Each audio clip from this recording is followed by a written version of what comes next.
My name is Margaret, and for 72 years I believed I had raised my daughter to love me, to respect the sacrifices I made, and to remember that family is the one thing you never turn your back on.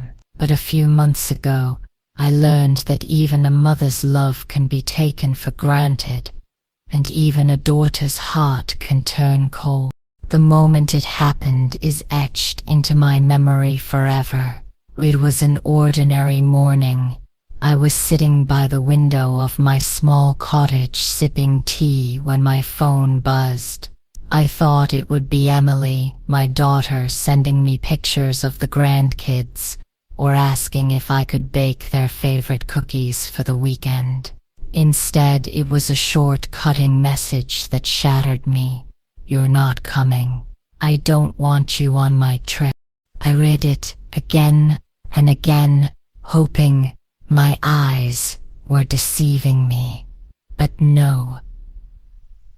The words were clear, cold, final.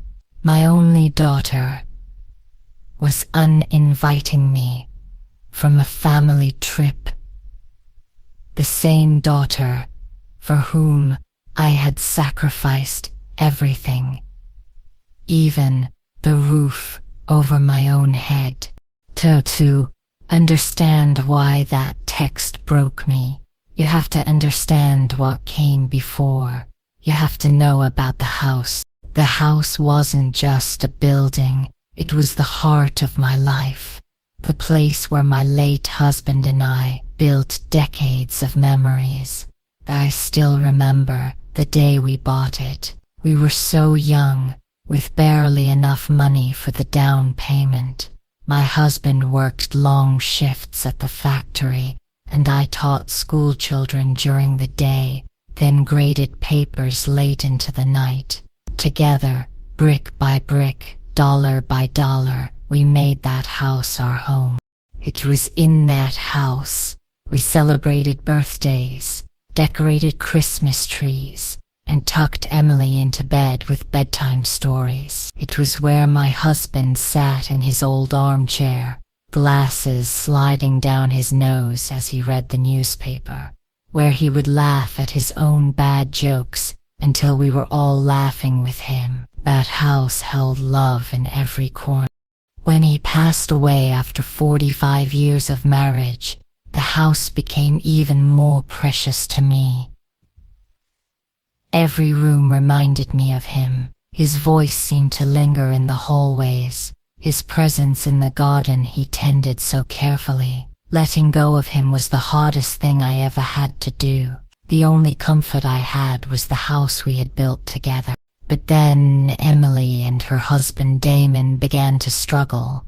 They lived in a cramped apartment, barely enough room for them and the twins. Their finances were a mess.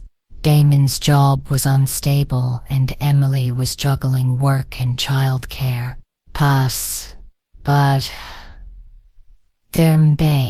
one rainy evening, Emily came to visit. She sat at my dining table, stirring her tea without drinking it. Finally she whispered, "Mom, we don't know how much longer we can keep up with the rent. The kids need space. Damon's worried we'll never get out of this cycle."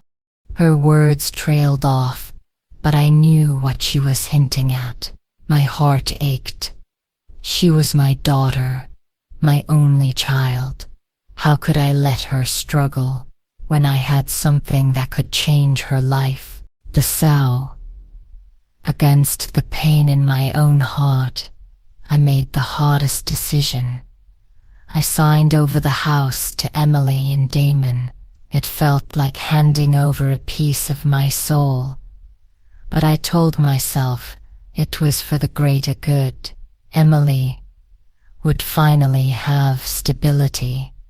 My grandchildren would finally have a home with a yard to play in. I moved into a small rented cottage. It wasn't much, but I told myself I didn't need much anymore. What mattered was that my daughter had what she needed. And first, Emily was grateful. She called often, promising me that I would always have a place there, that the house was still mine in spirit. She said the kids would grow up, knowing it was their grandmother's gift. But Damon, he was different. Almost immediately, his attitude toward me shifted. He became cold, dismissive. One afternoon, when I brought over groceries and treats for the children, he met me at the door with a forced smile. "Don't you think you're visiting a bit too often?" he said, his tone sharp. Under the politeness, the words stung. Visiting too often. It was my house once. I had poured my blood and sweat into it, and now I felt like an intruder in my own home. Still, I swallowed the hurt, for Emily's sake, for the children's sake. Over time, Emily began to change too.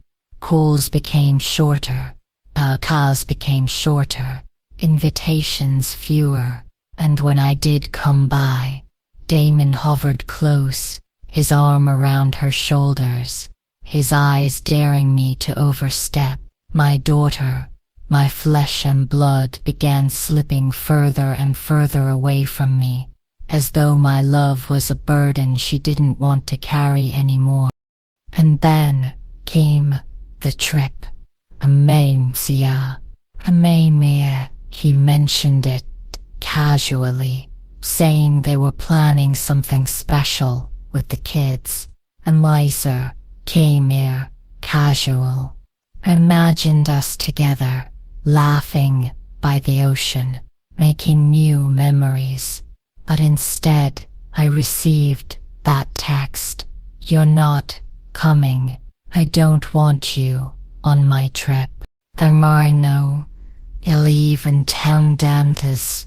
The betrayal was so sharp, I could hardly breathe. After everything I had given, after the house, after the sacrifices, after a lifetime of love, my daughter cast me aside, as though I meant nothing.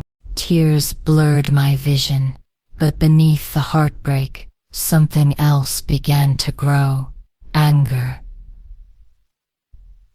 Resolve. A quiet, burning strength I didn't know I still had. For weeks I replayed everything in my mind, the sacrifices I had made, the way Damon looked at me as though I were an unwanted guest, the way Emily let him, and slowly, a decision formed in my heart.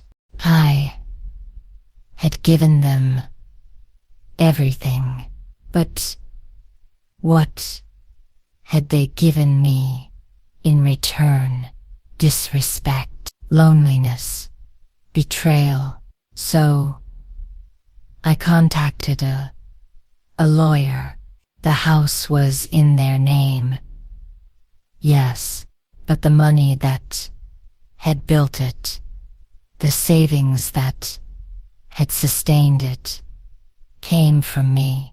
With the right legal path, I still had leverage, and I used it quietly, carefully. When the papers were finalized, I didn't keep the house. I sold it. I sold it to a young family, a couple with little children who ran through the halls with the same laughter Emily once had. A family who would cherish it, who would fill it with warmth and gratitude instead of arrogance. The day Emily and Damon realized what had happened, Damon exploded. His face turned red, his voice shaking with rage. Emily stared at me in disbelief. "How could you do this, Mom?" she cried. I looked at her, my heart heavy but steady. How could you do this to me? I replied. I walked away that day, not with bitterness, but with peace. The house was gone. Yes, the memories remained in my heart, where no one could take them from me, and for the first time in years, I felt free. I found a new rhythm to life.